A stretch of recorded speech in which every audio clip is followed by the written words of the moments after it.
ආයිබෝවන් ඔබ අදත් එකතු වී සිටින්නේ විෂන් එඩියු ශ්‍රී ලංකා අපේ YouTube නාලිකාව සමගින් අපි අද වීඩියෝවක් ගෙනාවා සාමාන්‍ය පෙළ විද්‍යාව විෂය මූලික කරගනිමින් ඒ අනුව 11 වන ශ්‍රේණියේ 7 වන පාඩම අම්ල භස්ම සහ ලවණ කියන පාඩම පිළිබඳව අපි කතා කරනවා 2019 අපොස්ස සාමාන්‍ය පෙළ විභාගයේදී වැදගත් ප්‍රශ්නයක් මෙම පාඩම තුලින් ගෙනාවා 2020 සඳහාත් යම් තාක් දුරකට මැදිහත් වීමක් වෙන්න පුළුවන් වටින ගණයේ පාඩමක්.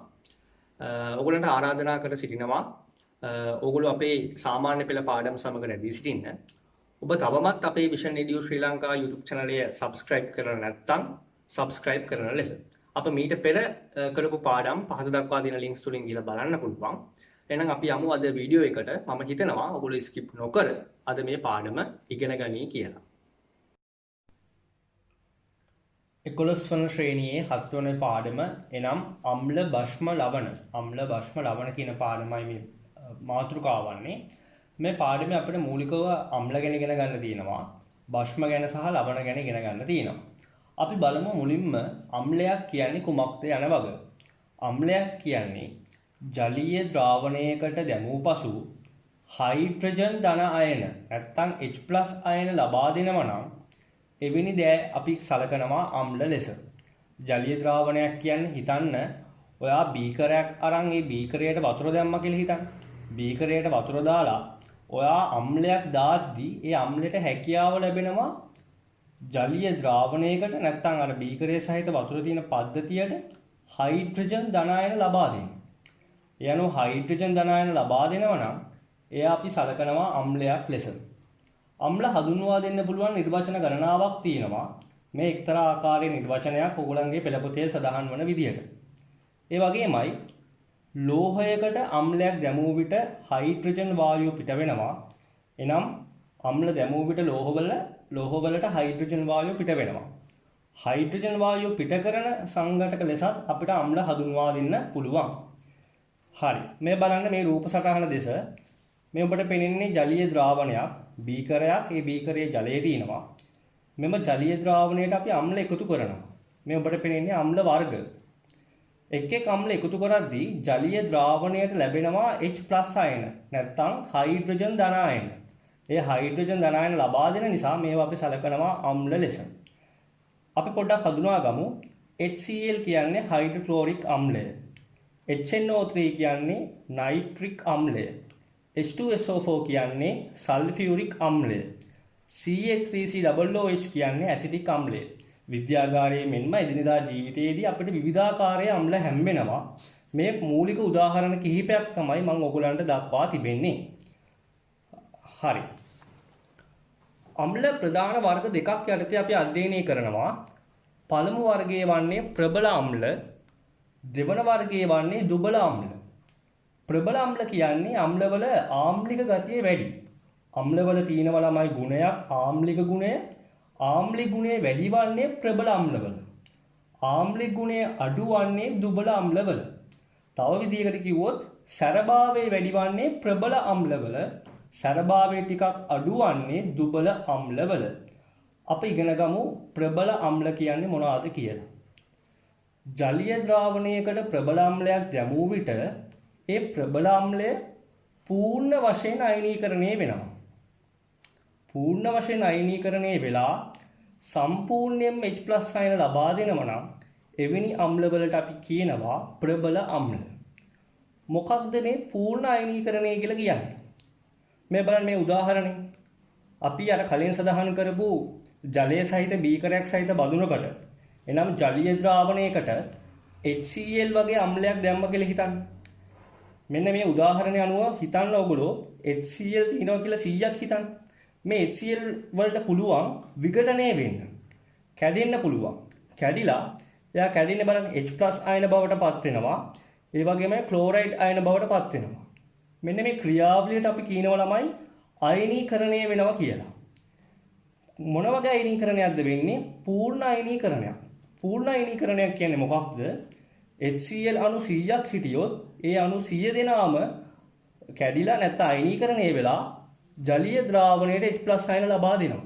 දැන් HCl 100ක් හිටියොත් අයනීකරණය වෙලා H+ අයන 100ක්ම ජලීය ද්‍රාවණයට ලබා දෙනවා. එනම් මෙහිදී වෙලා තියෙන්නේ පූර්ණ අයනීකරණයක්. 100ක් තිබ්බොත් 100 දෙනාම විඝටනය වෙලා නැත්නම් අයනීකරණය වෙලා H+ අයන ලබා දෙනවා. එවැනි ආකාරයේ අම්ලවලට අපි කියනවා ප්‍රබල අම්ල. ඕගලන්ට විෂය නිර්දේශයේ ප්‍රධාන ප්‍රබල අම්ල තුනක් කතා කරන්න තියෙනවා. HCl හයිඩ්‍රොක්ලෝරික් අම්ලය, H2SO4 සල්ෆියුරික් අම්ලය, HNO3 නයිට්‍රික් අම්ලය. මේවා සූත්‍ර සහ නාමය දැනගන්න ඕනේ. මේවා 100% අයනීකරණය වෙනවා. මොකක්ද අයනීකරණය කියන්නේ? මේවා 100%ම බිඳ වැටිලා මාධ්‍යයට H+ අයන ලබා දෙනවා. සල්ෆියුරික් අම්ලය අපි 100ක් දැම්මොත් ඒ අණු 100ම බිඳ වැටිලා H+ අයන 100ක් ලබා දෙනවා. එලෙස මතක තබා ගන්න. එහෙනම් ප්‍රබල අම්ල කියන්නේ මොනවාද? ජලීය ද්‍රාවණයකට අපි දැම්මම පූර්ණ වශයෙන් අයනීකරණය වෙලා H+ අයන ලබා දෙනවා නම් ඒවා ප්‍රබල අම්ල. අප ඉන්නතුරු විමසා බලමු දුබල අම්ලයන්ගේ තේරුම. මොනවාද දුබල අම්ල වලට උදාහරණ? දුබල අම්ල කියන්නේ ජලීය ද්‍රාවණයේදී භාගිකව අයනීකරණය වෙලා. භාගිකව කියන ළමයි භාගයට. භාගිකව අයනීකරණය වෙලා H+ අයන ලබා දෙනවා නම් ඒවා අපි සලකනවා දුබල අම්ල. බලන්න උදාහරණේ Ca3COOH මේ දින අම්ලයක්. මේ අම්ලයට අපි කියනවා ඇසිටික් අම්ලය. එයා දුබල අම්ලයක්. හිතන්න අපි ජලීය ද්‍රාවණයකට ඇසිටික් අම්ලය දැම්මා කියලා. 100ක් දැම්මා නම් H+ අයන බවට එයා පත් වෙන්නේ 30යි. ඒ කියන්නේ 100ට 100 දෙනාම H+ අයන බවට පත් වෙන්නේ නැහැ. ඉතා සුළු ප්‍රමාණයක් තමයි H+ අයන බවට පත් වෙන්නේ. එහෙනම් ජලීය ද්‍රාවණයට සපයන H+ ප්‍රමාණය අඩු වෙනවා. අඩු නම් ඒවට අපි කියනවා දුබල අම්ල. බලන්න මේ උදාහරණේ H2CO3 මෙයාට අපි කියන්නේ කාබොනික් අම්ලය. කාබොනික් අම්ලය කියන්නේ දුබල අම්ලයක්. හැයි එයා භාගයට තමයි විඝටනය වෙන්නේ. කියන්නේ භාගයට තමයි ළමයි කැඩෙන්නේ. ඔය කැඩෙන එකට තමයි අපි විද්‍යාවෙන් කියන්නේ අයනීකරණය වෙනවා නැත්නම් විඝටනය වෙනවා. H2CO3 100ක් දැම්මොත් H+ විදියටපත් වෙන්නේ 20යි. 100 දෙනාම හයිඩ්‍රජන් ධන අයන බවට පත් වෙන්නේ නැහැ. එතකොට ජලීය ද්‍රාවණයට ලබා දෙන H+ අයන ප්‍රමාණය අඩුයි. H+ අයන ප්‍රමාණය අඩු වෙන තරමට එයාගේ ආම්ලික බව අඩු වෙනවා. ඒ නිසා එයා අපි සලකනවා දුබල අම්ලයක් කියලා. ප්‍රබල අම්ලවල H+ අයන වැඩිපුර ලබා දෙනවා. ඒ නිසා ඒවා ආම්ලික ගුණ වැඩි. එයනෝ ඔයගොල්ලෝ දුබල අම්ල ඇහුවොත් දැනගන්න ඕනේ දුබල අම්ල දෙකක් මම කියලා තියෙනවා. එකක් ඇසිටික් අම්ලය Ca3COOH මේක විනාකිඩි අම්ලය කියලා හඳුන්වනවා. අනිත් එක H2CO3 කාබොනික් අම්ලය. කොහොමද ළමයි කාබොනික් අම්ලය හදාගන්නේ? වතුරේ තුල කාබන් ඩයොක්සයිඩ් වායුව දිය කරගත්තම කාබොනික් අම්ලය හැදෙනවා. ඕගොල්ලෝ බොන සෝඩා බීම වල පවතින්නේ කාබොනික් අම්ලය. මේ රූප සටහන දෙස බලන්න. ජලීය ද්‍රාවණයක් තියෙනවා. ඒ කියන්නේ බීකරයකට වතුර දාලා මේකට අපි එකතු කරනවා දුබල අම්ලයක් විදියට ඇසිටික්. මේ දුබල අම්ලයක් නිසා යා සම්පූර්ණයෙන් විඝටනය වෙන්නේ නැහැ. 100%ම විඝටනය වෙන්නේ නැහැ. ඊට සුළු ප්‍රමාණයක් තමයි විඝටනය වෙන්නේ. ඒ නිසා ද්‍රාවණය තුල ඉතා සුළු ප්‍රමාණයක් H+ අයන තියෙනවා. වැඩි ප්‍රමාණයක් තියෙන්නේ අර අම්ලෙමයි. අම්ලෙමයි ඉන්නේ. එයා විඝටනය වෙනවා ඉතා අඩුයි. හරි. දැන් අපි ඉගෙන ගත්ත අම්ල කියන්නේ මොනවාද? සහ අම්ලවල වර්ග. ළමයි විද්‍යාගාරයේදී අපිට අම්ල දකින්න ලැබෙනවා. මේ අම්ල අවර්ණයි. පාටක් නැහැ බොහෝ අම්ලවලට. අම්ල අපි ස්පර්ශ කර බලන්නේ නැහැ. අම්ල අපි රස බලන්න යන්නේ නැහැ. ඒවා හානිදායක වෙනවා. මේ අම්ලවලත් වර්ග දෙකක් තියෙනවා ළමයි තනුක අම්ල සහ සාන්ද්‍ර අම්ල. තනුක අම්ල කියන්නේ අම්ලයක් වතුර සමග මිශ්‍ර වුණොත් එයා තනුක අම්ලයක්. එතකොට මේ තනුක අම්ල වල අර ආම්ලික හැකියාව ටිකක් අඩුයි. සාන්ද්‍ර අම්ල කියන්නේ අපි අම්ලේ විතරක්ම ගත්තොත් එයා සාන්ද්‍ර අම්ල. දැන් සාන්ද්‍ර අම්ල ඉතා භයානකයි. අතට වැටුණොත් අත උනත් පිලිස්සී යා හැකියි. ඒවට අපි කියන්නේ සාන්ද්‍ර අම්ල. අම්ල කියන ඒවා අපි අතින් ස්පර්ශ කරන්නේ නැහැ. සුවඳ බලන්න යන්නේ නැහැ. අවර්ණයි වතුර වගේමයි විද්‍යාගාරයේ අපිට දකින්න ලැබෙනවා. දැන් HCl වගේ අම්ලයක් ගත්තොත් එයා අවර්ණයි වතුර වගේමයි. හැබැයි එයා ආම්ලික හැකියාව එයාට පවතිනවා. හරි. අපි දැන් අම්ල ඉගෙන ගත්තා. අම්ලවල වර්ග ඉගෙන ගත්තා. දැන් අපි කතා කරන්න යන්නේ අම්ලවල ගුණ. මොනවාද බලන්න ළමයි අම්ලවල ගුණ? එක ගුණයක් තමයි අපි අම්ලයක් ලෝහයකට දැම්මොත් ලෝහ සමග ප්‍රතික්‍රියා කරලා හයිඩ්‍රජන් වායුව ගෙන දෙනවා. ඒක අම්ලවල තියෙන විශේෂ ගුණයක්. අපි දන්නවා ආවර්තිතා වගේ ලෝහ ඉන්නවා. පළවෙනි කාණ්ඩේ දෙවෙනි කාණ්ඩේ වගේව ලෝහ. ඒ ලෝහ සමග අම්ල ප්‍රතික්‍රියා කරලා හයිඩ්‍රජන් වායුව ගෙන දෙනවා. හරි මේ බලන්න. සෝඩියම් Na කියන්නේ සෝඩියම්. සෝඩියම් මේ බලන්න මෙම උදාහරණය අනුව HCl සමග ප්‍රතික්‍රියා කරනවා. HCl කියන ළමයි අම්ලයක්. අම්ල සමග ප්‍රතික්‍රියා කරලා බලන්න මොකද වෙන්නේ? හයිඩ්‍රජන් වායුව පිට වෙනවා. එහෙනම් අම්ලවල එක්තරා වැදගත් ගුණයක් තමයි ලෝහ සමග ප්‍රතික්‍රියා කර හයිඩ්‍රජන් වායුව පිට කිරීම. අනිත් ගුණාංගය තමයි අපි ඊළඟට ඉගෙන ගන්නවා භස්ම කියන જાතිය. අම්ල භස්ම සමග ප්‍රතික්‍රියා කරනවා. අම්ල භස්ම සමග ප්‍රතික්‍රියා කරන ළමයි ලවණයක් දෙනවා. ඒ වගේමයි ජලය දෙනවා. බලන්න මේ උදාහරණය ඔක මේක පාඩම් කරගන්න ඕනේ. අම්ල ප්‍රතික්‍රියා කරනවා භස්ම එක්ක. අම්ල භස්ම එක්ක ප්‍රතික්‍රියා කරලා හැදෙනවා ළමයි ලවණයක්. ඒ වගේම හැදෙනවා ජලය. බලන්න මේ උදාහරණය මම H2SO4 කියන්නේ සල්ෆියුරික්. එයා ප්‍රතික්‍රියා කරනවා NaOH කියන්නේ භස්ම. අපි ඊළඟට කතා කරනවා භස්ම. අම්ල භස්ම එක්ක ප්‍රතික්‍රියා කරලා හැදෙනවා මොකක්ද? ලවණයක්.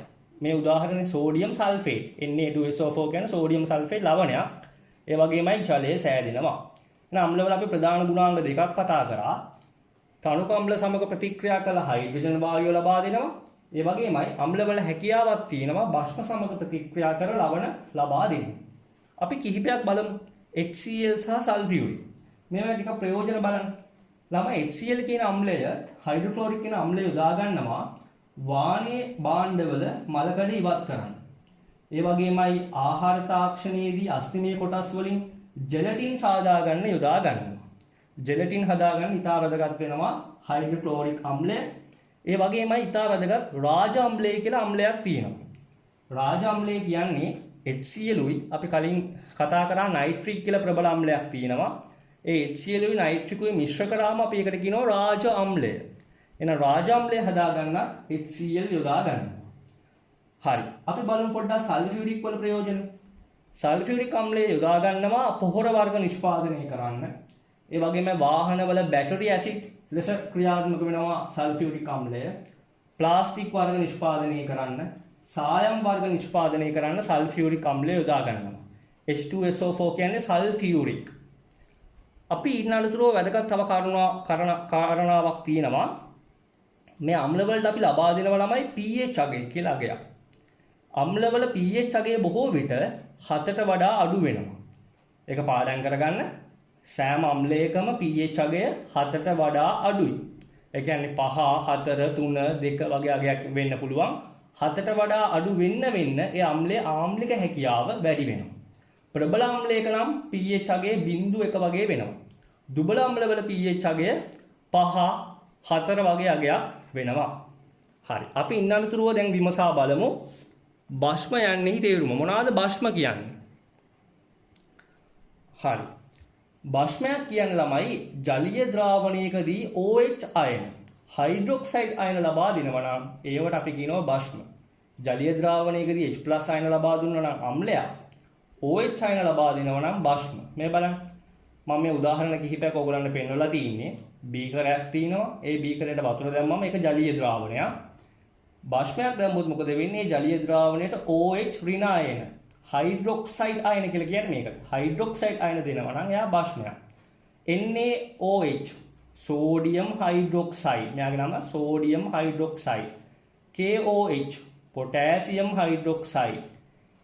NH4OH ammonium hydroxide. ළමයි මේ සියල්ලම භස්ම. මේවා භස්ම කියලා එකපාරට හඳුනා ගන්න පුළුවන්. මේ බලන්න. මේවා අග තියෙනවා OH කියලා සඳහන් වෙලා. ඒ OH ලෙස සඳහන් වෙන බොහෝ දේවල් භස්ම. මේවා භස්ම ජලීය ද්‍රාවණයට දැම්ම ගමන් OH අයන ලබා දෙනවා.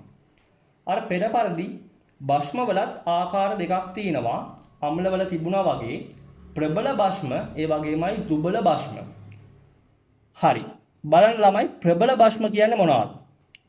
ප්‍රබල භස්ම කියන්නේ ඒවා පූර්ණ වශයෙන් අයනීකරණය වෙලා. ඒ කියන්නේ භස්මයේ 100ක් තිබ්බොත් 100%ක්ම යා බිඳ වැටිලා මාධ්‍යයට ජලීය ද්‍රාවණයට OH අයන ලබා දෙනවා නම් ඒවට අපි කියනවා ප්‍රබල භස්ම. ආවර්තිතාව වගේ ඔයගොල්ලෝ ඉගෙනගෙන තියෙනවා පළමු කාණ්ඩය සහ දෙවෙනි කාණ්ඩය. ඒගොල්ලන්ගේ හයිඩ්‍රොක්සයිඩ් සෝඩියම් හයිඩ්‍රොක්සයිඩ් මේ NaOH කියන්නේ සෝඩියම් හයිඩ්‍රොක්සයිඩ්. KOH කියන්නේ පොටෑසියම් හයිඩ්‍රොක්සයිඩ්. CaOH2S කියන්නේ කැල්සියම් හයිඩ්‍රොක්සයිඩ්. වගේ ඒවා ප්‍රබල භස්ම වෙනවා.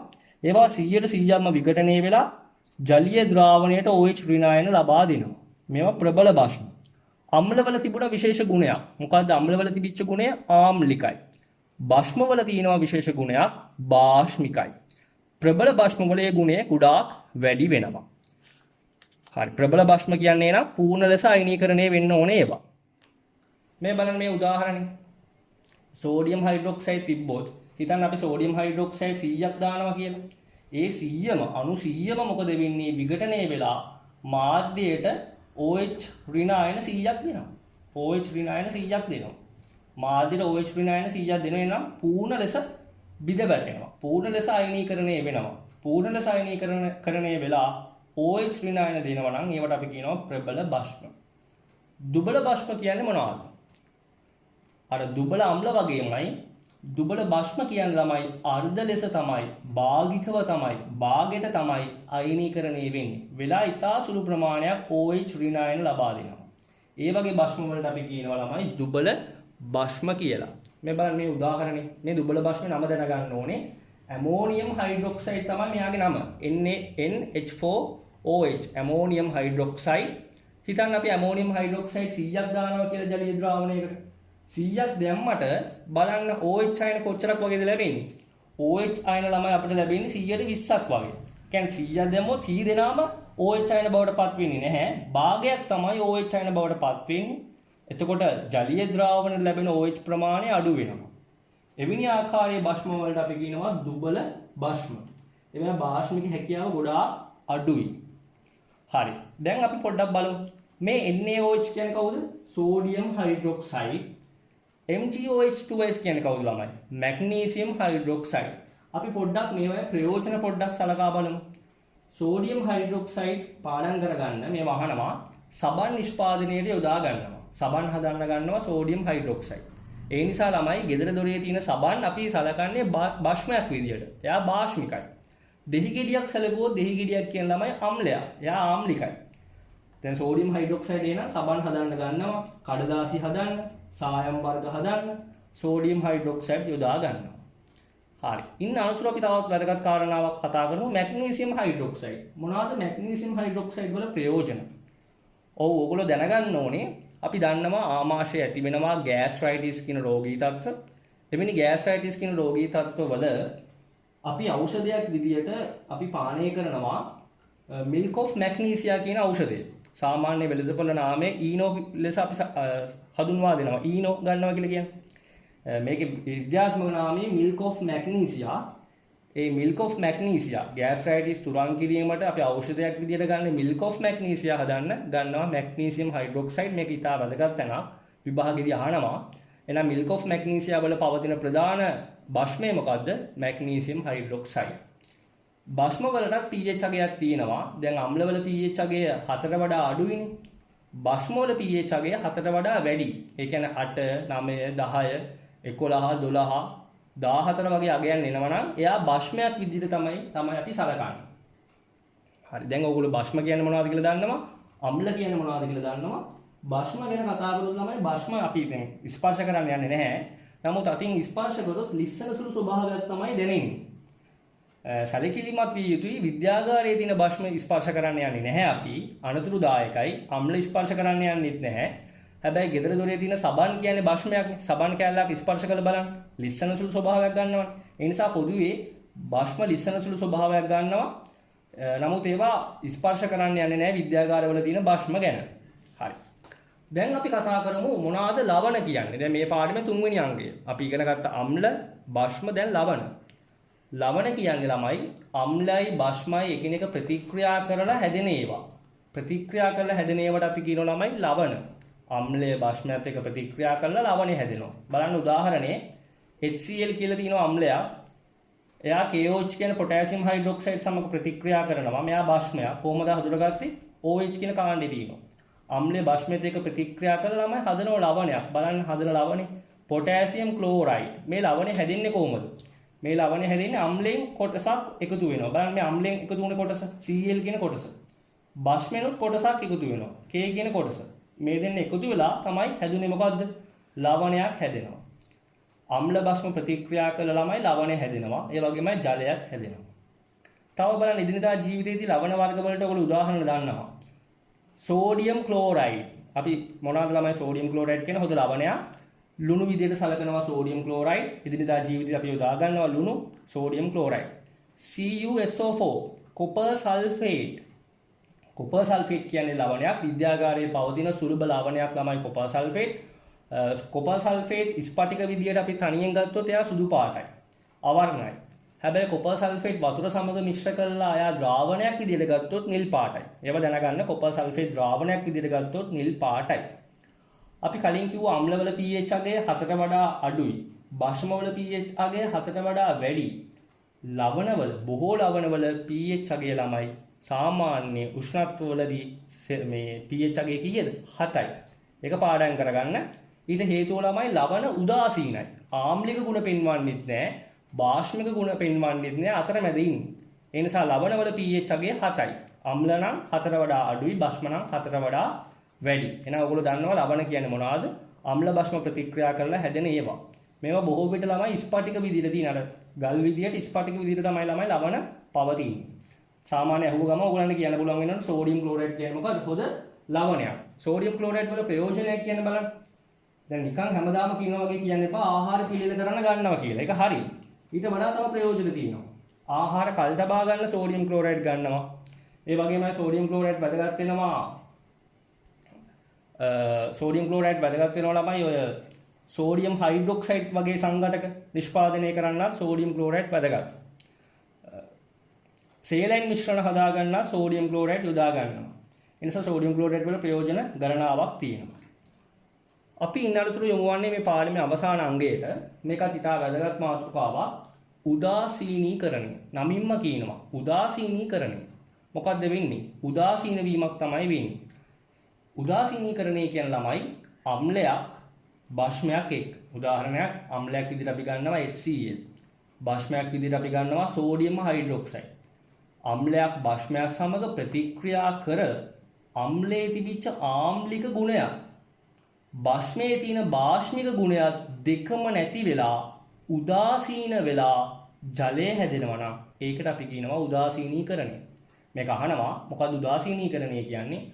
අම්ලයේ ආම්ලික ගුණත් භස්මයේ භාෂ්මික ගුණත් දෙකම නැති වෙලා ජලය හැදෙනවා නම් උදාසීන ජලය හැදෙනවා නම් ඒකට අපි කියනවා උදාසීනීකරණය. ළමයි අම්ල වලින් අපිට ලැබෙන්නේ H+ නේ. භස්මයෙන් අපිට ලැබෙන්නේ OH අයන. මේ දෙන්න ප්‍රතික්‍රියා කරලා ජලය හැදෙන එකට තමයි අපි සරලව කියන්නේ උදාසීනීකරණය. මේ උදාසීනීකරණය එදිනෙදා ජීවිතයේදී යොදා ගන්න අවස්ථා ගණනාවක් තියෙනවා. මම එක අවස්ථාවක් ඔයගලන්ට කියන්නම්. අපි ආහාර නොගෙන ඉන්න අවස්ථාවල ආමාශය ඇති වෙනවා ગેස්ට්‍රයිටිස් කියන රෝගී තත්ත්වය. ඒ ગેස්ට්‍රයිටිස් කියන රෝගී තත්ත්වය වෙන්නේ ආමාශයේ නිපදවනවා HCl කියන අම්ලය. ඒ අම්ලය නිසා ආමාශයේ තුවාල ඇති වෙනවා. ඒ නිසා තුවාල ඇතිවීම නිසා ආමාශය තුල දැවිල්ලක් හට ගන්නවා. එතකොට ඒ සඳහා ඖෂධයක් විදියට අපි යොදාගන්නේ මිල්ක් ඔෆ් මැග්නීසියා කියන භස්මය. අර ආමාශය ඇති වෙච්ච ආම්ලික ගතිය නැති කරන්න අපි භස්මයක් යෙදුවා. භස්මය යෙදුවම මොකද උනේ? අර ආම්ලික ගතියත් භස්මයේ භාෂ්මික ගතියක් නැති වෙලා උදාසීන දෙයක් ඇති වෙනවා ආමාශය තුල. එනම් ජලය හැදෙනවා. ඒ නිසා සමනයකටපත් වෙනවා. ඒ වගේම තව මේ උදාසීනීකරණය යොදාගන්න තව අවස්ථාවක් තමයි මීමැස්සෙක් දෂ්ට කරපු අවස්ථාවක මේ මීමැස්ස දෂ්ට කළාම අපේ සමට පැමිණෙනවා විෂ ද්‍රව්‍යයක්. මේ විෂ ද්‍රව්‍යයේ බොහෝ විට තියෙන්නේ අම්ලයක්. ඒ විෂ ද්‍රව්‍ය නැති කරන්න අපි සෝඩියම් බයිකාබනේට් වගේ භස්මයක් එකතු කරනවා. සෝඩියම් බයිකාබනේට් වගේ භස්මයක් එකතු කරාම මොකද වෙන්නේ? අර මීමැස්ස එල්ල කරපු අම්ලයේ ආම්ලික ගුණයත් භස්මයේ භාෂ්මික ගුණයත් කියන ওই දෙකම නැති වෙලා උදාසීන වීම සිද්ධ වෙනවා. එහෙනම් ඔයගොල්ලන්ට දැන් පැහැදිලි මොකක්ද උදාසීනීකරණය කියන තේරුම. අම්ලයත් භස්මයක් ප්‍රතික්‍රියා කරලා අම්ලයේ ආම්ලික ගුණත් භස්මයේ භාෂ්මික ගුණත් කියන දෙකම නැති වෙලා යනවා නම් ඒකට අපි කිව්වා උදාසීනීකරණය. අපි අවසානයේට කතා කරනවා දර්ශක ගැන. මොනවාද ළමයි දර්ශක කියන්නේ? අම්ලයක් භස්මත් වෙන වෙනම තියෙද්දි ඒ අම්ලයක් මෙයා භස්මයක් කියලා අපිට හඳුනා ගන්න පුළුවන් රසායනික ද්‍රව්‍ය වලට කියනවා ළමයි අපි දර්ශක. දර්ශක අපි අම්ලයකට දාද්දි එක් පාටකුත් භස්මයකට දාද්දි තව පාටකුත් ලැබෙනවා. බලන්න විද්‍යාගාරයේ අපිට ප්‍රධාන දර්ශක තුනක් තියෙනවා සාමාන්‍ය පෙළ මට්ටමින්. පළවෙනි දර්ශකය තමයි ලිට්මස් කඩදාසි. කඩදාසි විශේෂයක් ලිට්මස්. අම්ලයකට දැම්මොත් ඒ කඩදාසි ඉක්මනට රතු වෙනවා. රතු වුණාම අපි දැනගන්නවා මෙතන තියෙන අම්ලයක්. භස්මයකට දැම්මම ලිට්මස් කඩදාසිය නිල් පාට වෙනවා. නෑ එක දර්ශකයක් ඔයගොල්ලෝ ඉගෙන ගත්ත පාඩම් කරගන්න. තව දර්ශකයක් තමයි ළමයි ෆිනෝප්තැලීන්. ෆිනෝප්තැලීන් කියන දර්ශකය අම්ලයකට දාද්දි පාටක් එන්නේ අවර්ණයි. හැබැයි බස්මයකට දැම්මම ළමයි පාටක් එනවා රෝස පැහැයක්. ලා රෝස පැහැයක් ලැබෙනවා. තව දර්ශකයක් තියෙනවා මෙතිල් ඔරේන්ජ්. එයා අම්ලකදී රතු පාටක් ලබා දෙනවා. බස්මයකදී කහ පැහැයක් තමයි ලබා දෙන්නේ. මේ අනුව අද මේ වීඩියෝ තුලින් අපි කතා කරා සාමාන්‍ය පෙළ 11 වන ශ්‍රේණියේ ඉතා වැදගත් පාඩමක් අම්ල බස්ම හා ලවණ කියන පාඩම. මේ පාඩමම අද දිනේ මා අවසන් කරා. ඔයගලන්ට ආරාධනා කර සිටිනවා විෂන් එඩියු ශ්‍රී ලංකා සමගින් එකතුව සිටින්න. අපි ඉදිරියේදී තවදුරටත් 11 වන ශ්‍රේණියේ ඒ වගේම 10 වන ශ්‍රේණියේ සාමාන්‍ය පෙළ පාඩම් රැගෙන යීමේ බලාපොරොත්තුවෙන් අද දිනේදී මා ඔබගෙන් සමුගන්නවා. ඔබ සියලු දෙනාටම ජයග්‍රහණය ප්‍රාර්ථනා කරනවා.